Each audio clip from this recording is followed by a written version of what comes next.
欢迎来到巴巴娱乐呀频道，请订阅频道，所以大家不要错过当天最热门的新闻。我们今天的时事通讯包括以下内容：诚意赴山海云包场破30万，粉丝力量重塑剧集营销新格局。一场由粉丝自发组织的云包场活动赴山海未开播就创下了30万场的惊人纪录。这不仅展现了诚意的超高人气，更预示着剧集营销模式正在发生革命性变化。就在这个秋天，诚意带着他的新作《赴山海》再次成为话题中心。这部改编自温瑞安武侠小说《神州奇侠》的剧集，尚未开播就在2个平台的预约量突破1000万大关。而最引人注目的是，粉丝们通过云包场形式在首日就创造了30万的惊人成绩，截至发文时间，累计云包场已达50万场，这在当下的剧集市场中可谓绝无仅有。一场粉丝自发的狂欢盛宴。赴山海讲述了现代咸鱼萧明明穿越成为热血少年萧秋水，在江湖中历经磨难，最终成长为一代大侠的故事。诚意在剧中一人分饰3个角色，从平凡打工人到充满侠义豪情的萧秋水，再到狠戾狂傲的李晨舟。这种表演挑战让粉丝和观众对他的表现充满期待，也成为粉丝们如此大力支持的重要原因。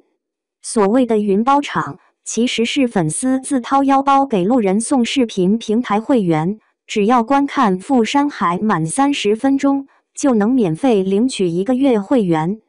这种方式已经不是简单的支持偶像，而是一种创新的营销手段。云包场从概念到现象级爆发。云包场最初起源于电影行业，猫眼平台为解决疫情期间线下包场的物理限制，首创了云包场方式。直到芒果 TV 才将云包场搬到了长视频平台，随后爱优腾等平台也纷纷跟进。这种模式之所以能迅速爆发，是因为它实现了平台片方与观众的多赢。对平台来说，这是一种拉新的有效手段；对剧方而言，这是提升播放量的捷径；对粉丝来说，这是为偶像贡献热度的直接方式。赴山海的先天优势与后天挑战。赴山海具备成为爆款的多种要素。除了诚意的扛剧能力外，该剧还请来了张智霖、吕颂贤这些资深武侠面孔，为剧集增添了不少看点。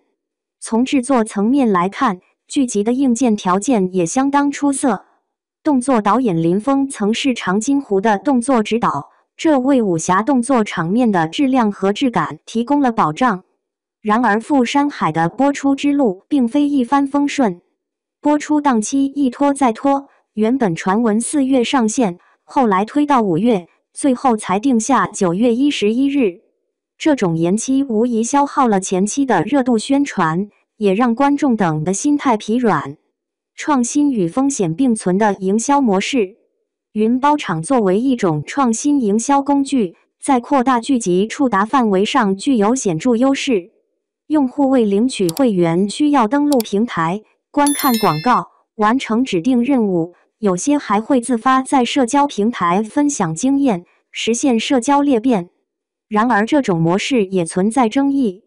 拥有流量明星的剧集，粉丝对于云包场的响应更加积极，为自家偶像撑腰的想法无形中激发了粉丝的打头心理，增加粉圈中的氪金行为。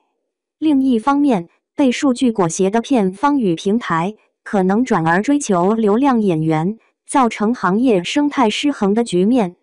过度依赖云包场免费领取观看权益的行为，也可能会削弱观众的付费意愿。长尾效应决定赴山海成败的关键。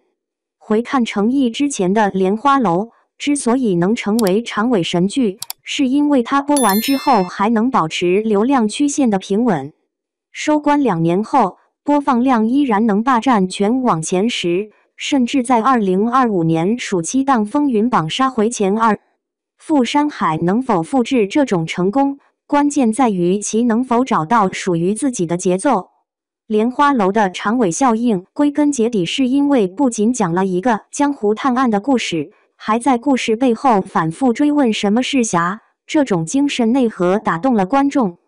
对富山海而言，最大的创新点是让现代社畜穿进武侠世界，如果处理得好，可能成为拉近年轻观众和武侠之间距离的桥梁。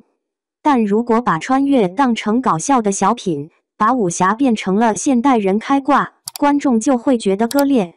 剧集营销的未来走向，云包场现象实际上为品牌营销开辟了新思路。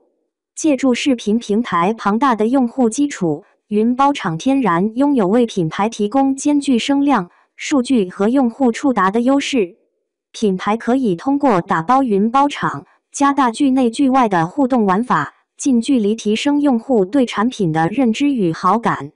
也可以结合剧集剧情，与用户共创云包场相关内容，增强用户体验，扩大品牌投入的话题度。但最重要的是要找到剧集内容、用户体验与产品信息的平衡点，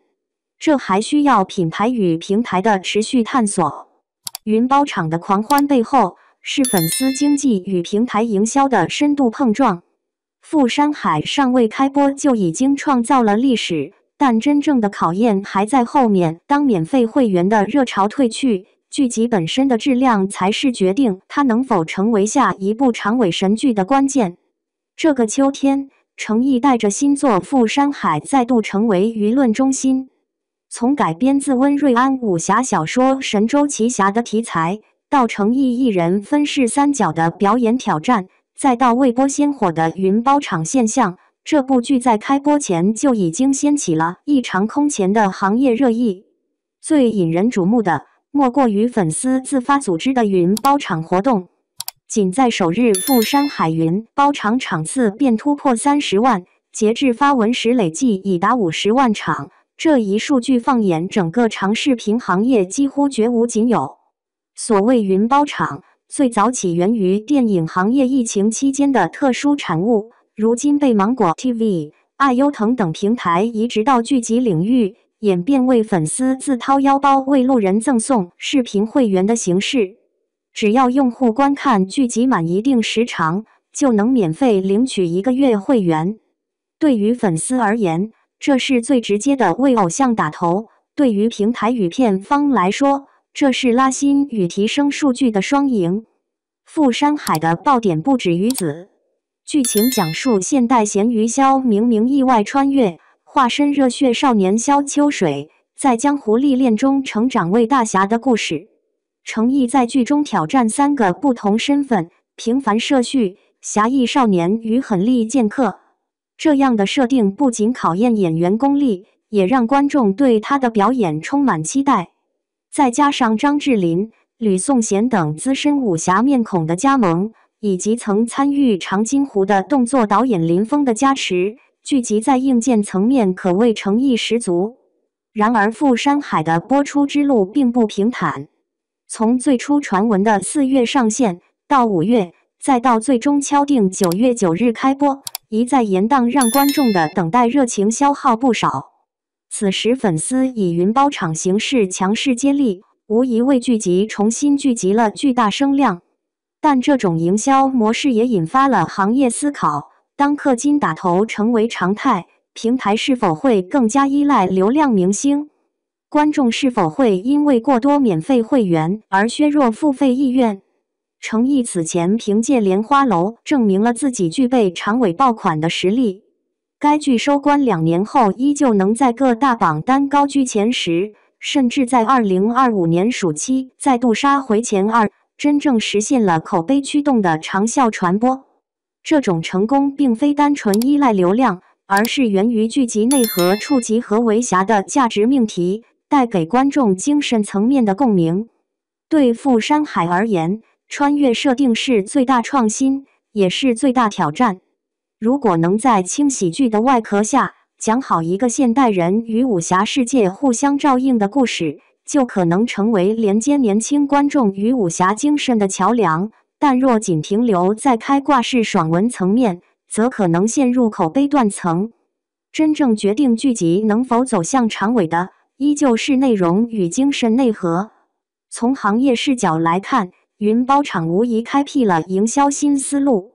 它让品牌和剧集可以结合玩法，借助用户的参与性与分享，欲实现社交裂变，提升话题度。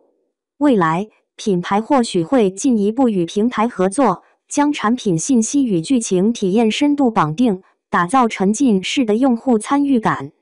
但这条道路同样需要把握平衡，只有当剧集质量过硬，观众体验良好时，营销才会转化为真正的口碑。可以说，富山海的云包场狂欢，标志着粉丝经济与平台运营的深度碰撞。它创造了历史，但真正的考验才刚刚开始。当免费会员的红利退潮，唯有剧集本身的质量，才能决定它能否接棒莲花楼，成为下一部经久不衰的长尾神剧。